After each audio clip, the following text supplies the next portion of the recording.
Keluang. Salam sejahtera, salam Malaysia Madani. Terima kasih Datuk Timbalan Speaker atas peluang bagi saya untuk ambil bahagian dalam perbahasan hari ini. 5 isu sahaja saya nak bangkitkan dalam 10 minit yang saya ada. Isu pertama, government leads dalam usaha mengatasi perubahan iklim. Malaysia adalah sebuah negara tropika. Cuaca panas sepanjang tahun kecuali musim tengkujuh. Ya, cuaca kita panas. Jadi kita mahu suhu lebih rendah dalam bilik pejabat kita. Tapi takkan kita laraskan suhu penghawaan dingin terlampau sejuk macam tengah salji seperti di luar negara. Contohnya, ahli-ahli yang berhormat dan pegawai yang hadir sidang parlimen perlu pakai blazer. Pegawai lelaki diminta berdali leher lagi. Ini kod pakaian asal negara yang mempunyai musim sejuk. Untuk mengikut kod pakaian negara musim sejuk, kita perlu menggunakan lebih banyak tenaga elektrik untuk menurunkan suhu dalam bilik. Kalau tidak, semua orang akan mengadu panas. Apabila keluar sahaja dari bangunan dewan, semua orang buka tali leher, buka blazer kerana tak ada penghawaan dingin di luar bangunan.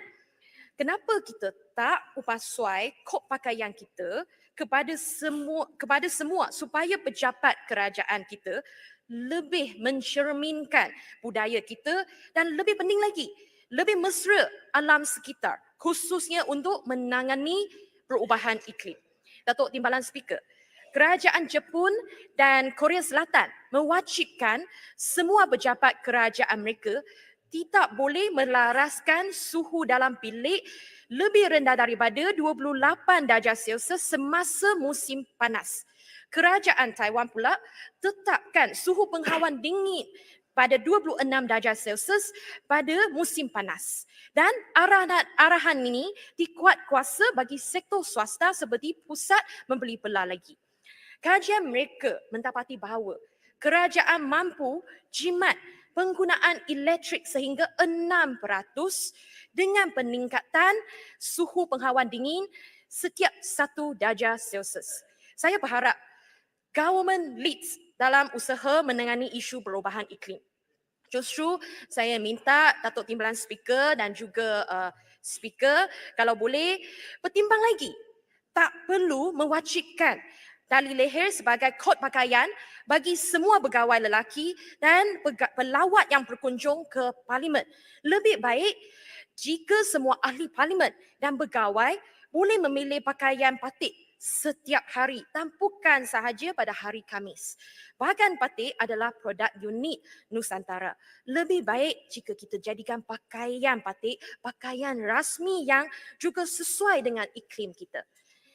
Datuk Timbalan Speaker, isu kedua, bagaimana kita boleh mewujudkan satu lonjakan produktiviti dalam bidang pertanian memandangkan isu keselamatan makanan semakin serius dalam konteks sekarang.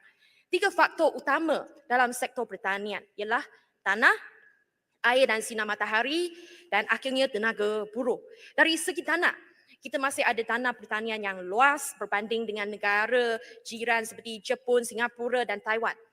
Air dan sinar matahari. Malaysia sebuah negara yang terletak dalam zon tropika di mana ada sinar matahari dan hujan yang mencukupi sepanjang tahun. Faktor terakhir, tenaga buruh. Inilah satu-satu faktor yang kita terpaksalah akui bahawa kita tidak mempunyai kelebihan berbanding negara serantau lain seperti Indonesia dan Vietnam. Populasi kita tak ramai seperti negara-negara tersebut. Tetapi tahap pentitikan penduduk negara kita lebih tinggi. Justru tidak cenderung untuk bekerja dalam sektor intensif buruh. Walaupun Malaysia adalah negara yang mempunyai faktor semula jadi yang baik, kita tetap mengimport lebih 50% makanan yang kita perlukan setiap tahun. Adakah ini kerana kita tidak mampu lagi meningkatkan pengeluaran hasil makanan untuk keperluan domestik? Semenjak tahun 2005, kita sudah mewujudkan projek pertanian moden di Johor. Malangnya, sebahagian besar dana tidak diusahakan dengan kaedah pertanian moden. Adakah kita tidak mempunyai teknologi yang tinggi yang boleh meningkatkan pengeluaran hasil makanan. Atau sebenarnya kita telah gagal dalam pelaksanaan dasar pertanian moden. Petani kita takkan membuat pelaburan besar untuk menggunakan teknologi tinggi sekiranya hanya diberikan kerentanan berjangka pendek untuk setahun atau dua. Pelaburan teknologi tinggi dalam sektor pertanian juga ambil masa sekurang-kurangnya 5 tahun untuk menerima pemulangan hasil, pemulangan modal. Justru dasar kerajaan dalam aspek ini perlu lebih praktikal dan proaktif supaya lebih ramai petani khususnya anak muda menceburi bidang pertanian moden. Malaysia seharusnya menjadi sebuah negara pertanian moden yang mampu menghasil sebahagian besar makanan yang diperlukan oleh rakyat negara kita setiap hari. Dengan izin, we must make agriculture sexy again. Datuk Timbalan Speaker, isu ketiga. Model pengangkutan awam alternatif bagi bandar sekunder seperti kawasan saya, Bandar Keluang. Dalam 2 dekad ini, kita sudah menyaksikan rangkaian pengangkutan awam berasaskan real dibangunkan di Lembah Kelang. Penduduk bandar sekunder lain seperti penduduk di kawasan saya hanya boleh melihat kejayaan pembangunan ini melalui dari jauh melalui video, berita atau perkongsian kawan-kawan. Mereka tak dapat menikmati kemudahan ini dalam kehidupan harian mereka. Selain beberapa bandar besar, bandar-bandar sekunder di Malaysia tidak mempunyai sebarang sistem berangkutan awam melainkan bas percuma. Masalahnya adalah pembangunan dan reka bentuk bandar kita cenderung kepada penggunaan kenderaan peribadi. Model pengangkutan awam lama berasas bas henti-henti dengan rangkaian tetap tak mampu menawarkan perkhidmatan menyeluruh kepada mereka yang duduk lebih jauh dari pusat bandar, apatah lagi di kawasan berkepadatan rendah. Kita perlu satu model sesuai untuk menggalakkan lebih ramai penduduk bandar sekunder menggunakan pengangkutan awam. Salah satu model adalah bas atas permintaan dengan izin on-demand bus service. Perkhidmatan bas tanpa rangkaian tetap, malah mengikuti permintaan penumpang dengan tambang lebih rendah daripada taksi dan e-hailing. Sekiranya boleh, saya offer supaya kawasan saya, Bandar Keluang, untuk dijadikan lokasi bagi projek perintis untuk model sebegini. Datuk Timbalan Speaker, reka bentuk bandar kita lebih cenderung kepada pengguna kenderaan peribadi seperti apa yang saya kata tadi. Malah mindset pembangunan kita juga berat sebelah kepada membuat projek mega seperti jambatan bertingkat yang mahal daripada mencari jalan alternatif sedia ada. Sebelum PRU ke-15, ada pihak yang mencadangkan untuk membelanja 60 juta ringgit untuk membina satu jambatan bertingkat di Keluang sebagai penyelesaian kepada masalah kesesakan lalu lintas di Jalan Mengkibor pada waktu puncak.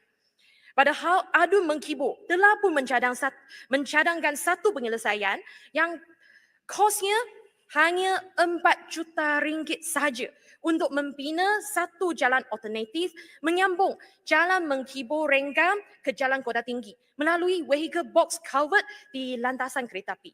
Malangnya, pihak berkuasa tempatan tiada bajet. Kerajaan negeri sendiri meminta wakil rakyat untuk pohon dengan kerajaan persekutuan pula.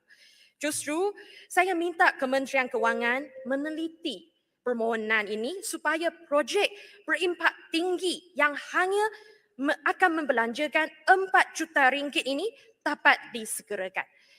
Isu dahil, Datuk Timbalan Speaker, isu aplikasi kerajaan dan keselamatan maklumat peribadi.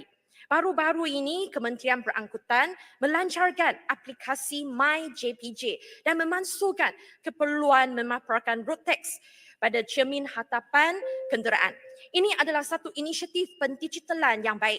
Namun, kita perlu sedar bahawa sebelum ini telah pun ada sebanyak 200 aplikasi kerajaan yang disediakan oleh 93 agensi kerajaan.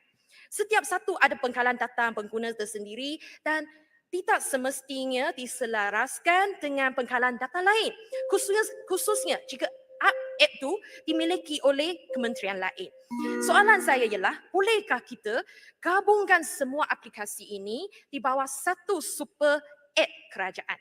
Sama ada pengguna mahu mencari info SSM ataupun parlimen, buat laporan kecemasan polis atau buat janji temu di klinik kesihatan kerajaan, semua perkara ini boleh dilakukan dalam hanya satu app. Ini juga akan memudahkan usaha kerajaan dalam menjamin keselamatan maklumat peribadi rakyat kita. Saya minta Menteri memberi pencerahan sama ada data peribadi rakyat kita adalah selamat. Laporan media tentang kebocoran data peribadi sebelum ini amat membimbangkan. Dan saya berharap kerajaan perpaduan kita mengambil satu pendekatan yang lebih proaktif supaya isu ini tidak terulang lagi. Akhir sekali, saya mohon menyokong. Sekian, terima kasih. Terima kasih Yang Berhormat Keluang. Silakan Yang Berhormat Grig.